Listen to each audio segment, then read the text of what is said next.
wannan naka sun daɗe suna ƙulle-ƙulle da makirci saboda su raba ka da ranka. Ba wani mahaluki da ya isa ya iya cin mun. Kirki wannan wuka na mai martaba. Wannan rigar saƙi. Kirki da daraja yaranki zai zama sarki. Yanzu a yi kokar ga mulki ba tare da matsala ba. Na ce su waye suka yi wannan danyen aikin. Ba su bane Allah ya taimake ka. Maƙe masarautar mu ne.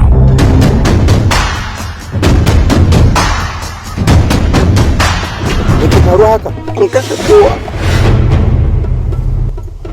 gari ya kama ki da wuta, an kashe sarkin yaƙi. A jiddire za a samu kan da aka samu. Na sani kuma ba zan faɗi ba. Ku kawo mani kawo sarki kallon a gabana ko ku kawo mani hukar sarautar dingir. Kai kaɗai ne ka san inda sarki kallon mu yake da hukar sarautar dingir. Na rantse da Allah ko da na san inda yake ba zan baka ba saboda kai zalimi ne. Ran sarki ya dade. Ran sarki ya dade.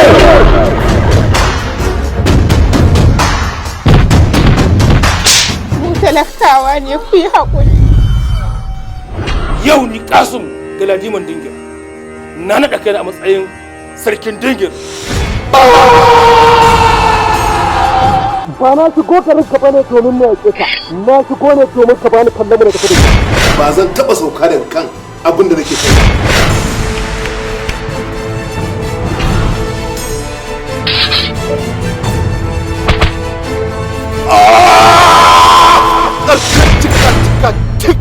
Yau sarki kallon mu ne a gabana. Yau zan aika ka inda kakanninka suke. Shafe ni a doron ƙasa sai sarkin da ya halicce ni ya halicce ka.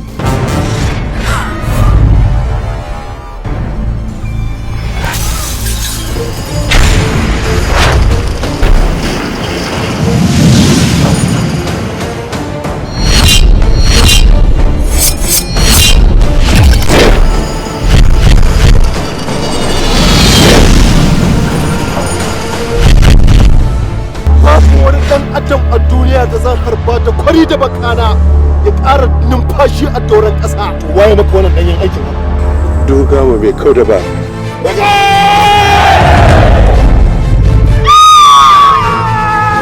Yadda za a yi siya.